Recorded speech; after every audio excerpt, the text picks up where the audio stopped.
আমরা তো হাসপাতালের ফ্যাসিলিটি, ডাক্তারদের বেতন ভাতা দিয়ে বিভিন্ন বিষয় আমরা আলাপ করলাম। একটা বিষয় মনে হয় বোধহয় আমরা এড়িয়ে গিয়েছি। এই বিষয়টি একটু আমি আপনাদের সামনে তুলে ধরতে চাই। এই বিষয়টাতে আমি রীতিমতন আপনাদের হেল্প চাইছি, আপনাদের সহযোগিতা চাইছি আমি।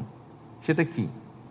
সেটা হচ্ছে যে স্বাস্থ্য এবং চিকিৎসা ব্যবস্থার সঙ্গে কিন্তু মেডিকেল ওয়েস্ট, মেডিকেল বর্জ্য ব্যবস্থাপনার বিজ্ঞানসম্মত সায়েন্টিফিক ডিসপোজ কিংবা অপসারণের বিষয়টা ওতপ্রোতভাবে জড়িত। আমরা যদি এখন সবাই একটা ইন্সপেকশনে বেরোই ঢাকা মেডিকেল কলেজে, খুব সম্ভবত ঢাকা মেডিকেল কলেজের প্রিন্সিপাল সাহেব এখানে আছেন, তারপরেও যদি বের হই আমরা ঢাকা মেডিকেল কলেজটাকে চুতুরি রাউন্ড এই সবগুলা করিডোর যদি ঘুরি, আমার মনে হয় এই ব্যাপারে সবাই আমরা একটু লজ্জাই পাবো খুব সম্ভবত। এখানে আমার মনে হয় শুধু যে যারা এইটার সাথে জড়িত, এই কাজটার সাথে জড়িত, এখানে শুধু যে তাদের দায়িত্ব তা না, এটা আমার মনে হয় আমাদের সকলের দায়িত্ব। এটা একটা কমন সেন্সের ব্যাপার। এই বিষয়টাকে বোধহয় আমরা কমন সেন্স হিসেবে নিয়ে এখানে যদি আমরা সবাই অবদান রাখি, সবাই যদি আমরা একটু একটু করে চেষ্টা করি, তাহলে আমরা একটা পরিষ্কার, শুধু নতুন বিল্ডিং হলে তো হবে না, বিল্ডিংটার পরিবেশটাকেও আমাদের রক্ষা করতে হবে। এবং পরিবেশটা যদি আমরা মনে করি শুধু যাদের দায়িত্ব ক্লিনিংয়ের তারাই করবে এটা, তাহলে আপনি শুধু নিজের ঘরটা নিয়ে, বাসাটা নিয়ে, আপনি ঘরটা, বাড়িটা নিয়ে যদি চিন্তা করুন, ধরেন আপনার বাড়িতে আপনারা 5-6 জন মানুষ থাকেন, আপনার ফ্যামিলি মেম্বার সবাই 5-6 জন মানুষ থাকেন।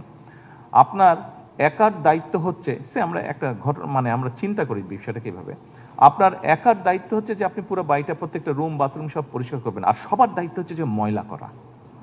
জাস্ট এইভাবে আপনি বিষয়টা চিন্তা করুন। সবার একমাত্র দায়িত্ব হচ্ছে প্রত্যেকটা ঘর বাথরুম তারা ময়লা করবে, অগুছালো করবে, আর আপনার দায়িত্ব হচ্ছে আপনি পরিষ্কার করবেন। বলেন তো আপনার কেমন লাগবে?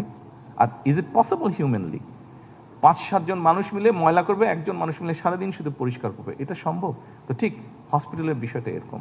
এখানে ডাক্তার বলুন, নার্স বলুন, আপনারা যারা শিক্ষার্থী আছেন তারা বলুন, আমার মনে হয় এই বিষয়টা সবাই যদি আমরা সচেতন হই, এই বিষয়টা বোধহয় আমরা পরিবর্তন করতে সক্ষম হব। কিছুদিন আগে নিশ্চয়ই আপনাদের মনে আছে, এই যে ফুটবল কাপে, এই যে ওয়ার্ল্ড কাপে ফুটবলে জাপানের সাথে যাদের খেলা ছিল, খেলা শেষ হয়ে যাবে, জাপানের কারা জানি ছিল না, জাপানের কারা ছিল জানি, সরি ব্রাজিল, জাপান আর ব্রাজিল ছিল।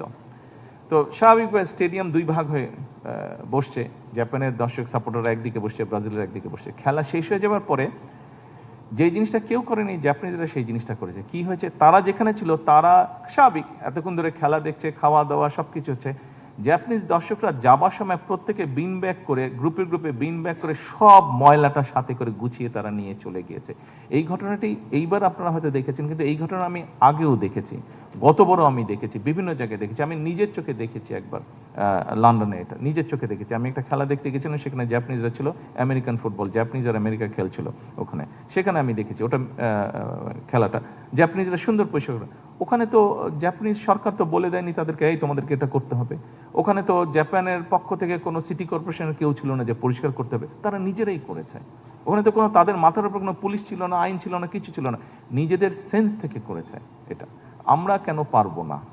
আমাদের না পারার কি কারণ হতে পারে? 5টা কারণ কেউ বলতে পারবে না আমাদেরকে যে আমরা না পারার কি কারণ হতে পারে?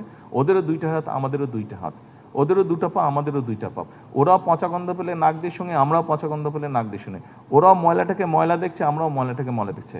একটা পার্থক্য আছে ওদের সাথে, ওদের ওই সেন্সটা আছে, আমাদের হয়তো বা ওই সেন্সটা নেই। এই সেন্সটা আমাদেরকে গ্রো করতে হবে।